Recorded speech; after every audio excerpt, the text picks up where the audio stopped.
원유를 또 감산한다고 합니다. 사우디아라비아가 7월부터 하루 100만 배럴씩 또 감소한대요.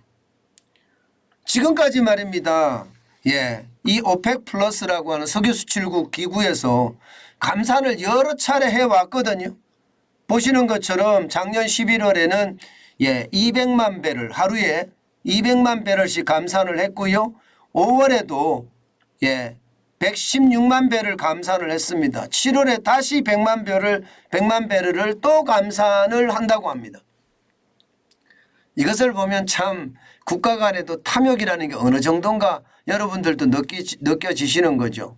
유가가 떨어지니까 사우디아라비아가 감산을 통해서 쉽게 말하면 공급을 줄여가면서 가격을 계속 올려가겠다는 이야기예요.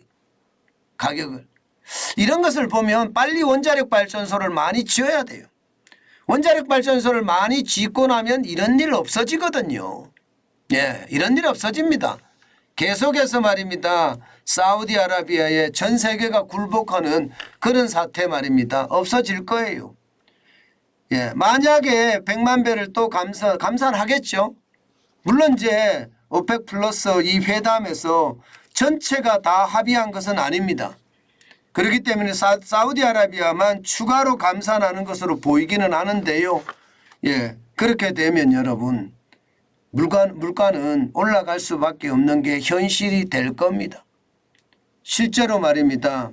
이 감산을 하잖아요. 그러면 유가가 올라갑니다. 유가가. 원래 4월에도 지금 기습 감산을 했는데 올라갔죠. 유가가. 그래서 거의 말입니다. 87달러 중반대까지 올라갔어요. 북해산 브렌트유가 말입니다. 그러다가 계속 또 떨어지니까 지금 어쩔 수 없이 또 감산 발표를 하고 있는 겁니다.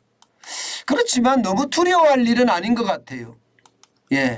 어떻게 생각하면 감산을 해도 시장에는 영향을 별로 안 미친다. 이게 지금 현재까지 나타나는 어떤 상황이거든요. 그만큼 말입니다. 세계 경제도 지금 좋지 않다는 이야기입니다. 좋지 않다는 이야기. 그런 상황을 고려해 보면 걱정할 것 없다. 이렇게 얘기할 수는 있습니다. 그렇지만 감산이라는 것은 공급을 줄이는 거니까 아무래도 이게 올라갈 수도 있는 그런 상황을 맞이할 수도 있겠죠. 실제로 말입니다. 사우디아라비아의 하루 원유 생산량이 2021년 이후 최저 생산량이라고 최저 생산 2021년 이후 이렇게 되면 여러분 이게 중국 경제가 갑자기 살아나잖아요. 그러면 원유 가격이 진짜 폭등할 수도 있습니다. 굉장히 빠른 속도로 원유 가격이 올라갈 수도 있다는 뜻이에요. 그렇게 됐을 때 과연 괜찮을까 하는 그런 두려움 당연히 있거든요.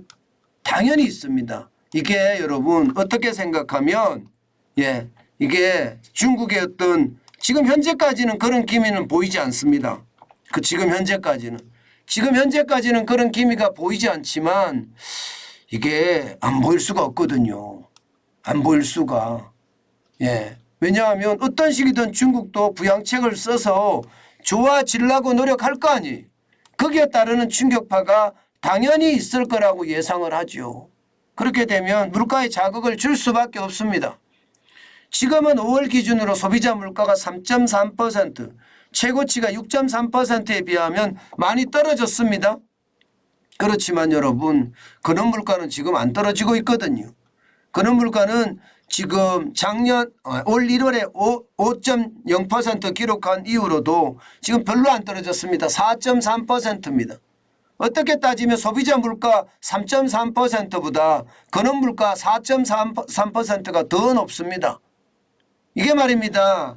앞으로 근원 물가라는 게 결국은 농산물이라든가 아니면 일시적인 요소가 많은 유가는 반영을 안 한 상태에서 올라가는 거 이게 여전히 높잖아요. 그렇기 때문에 이 숫자가 갑자기 변할 리는 없겠지만 소비자 물가는 영향을 받습니다. 영향을 받아서 말입니다. 3.3%가 지금 한국은행도 그렇게 말하잖아요. 2%대까지 한번 떨어질 거다. 그리고 나서 연말에 가면 다시 3%로 올라갈 거다 그렇게 이야기하는데 유가가 올라가면 아무래도 물가 상승을 부채질할 겁니다. 제가 여러분들에게 계속 말씀드리는 것 중에 말입니다. 지금 물가가 올라가는 것은 철저하게 대비해야 된다. 단순하게 이게 우리가 뭐 물가 올라가네 이렇게 생각하는 것은 안 좋다. 그 말씀 제가 여러 차례 드리는데요. 맞습니다. 물가는 지금 올라가면 올라가는 만큼 경제에 굉장한 타격을 주거든요. 그것 때문에 시장에 오는 두려움이 굉장히 큽니다. 어쨌든 유가를 지금 올릴 수밖에 없는 거고요. 100만 배럴 이상을 줄이면 유가가 올라갈 겁니다. 그럼 우리는요. 최대한 빠르게 이렇게 여기에 대응하는 방법은 하나입니다. 하나. 탈원전 완전히 다 지워버리고요. 빨리 원자력 발전소를 더 짓는 겁니다. 그래서 에너지 공급원을 아주 철저하게 만들어내야 된다. 값싼 에너지, 질 좋은 에너지. 값싸고 질 좋은 에너지면 가성비죠. 가성비가 좋은 에너지를 많이 만들어내야 된다. 그래야만 이 원유에서 해방될 수는 있는 것은 아닌가 이렇게 생각합니다. 현재까지는 말입니다. 사우디아라비아의 어떤 목리라고 해야 되나요? 목리 같은 것이 결국 시장을 굉장히 흔들고 있는데 그런 일들이 빨리 줄어들었으면 좋겠습니다. 그에 대한 대비책은 저는 친원전을 해서 원전에 대한 경쟁력을 더 기르는 방법밖에 없다. 그 말씀 다시 한번 올립니다.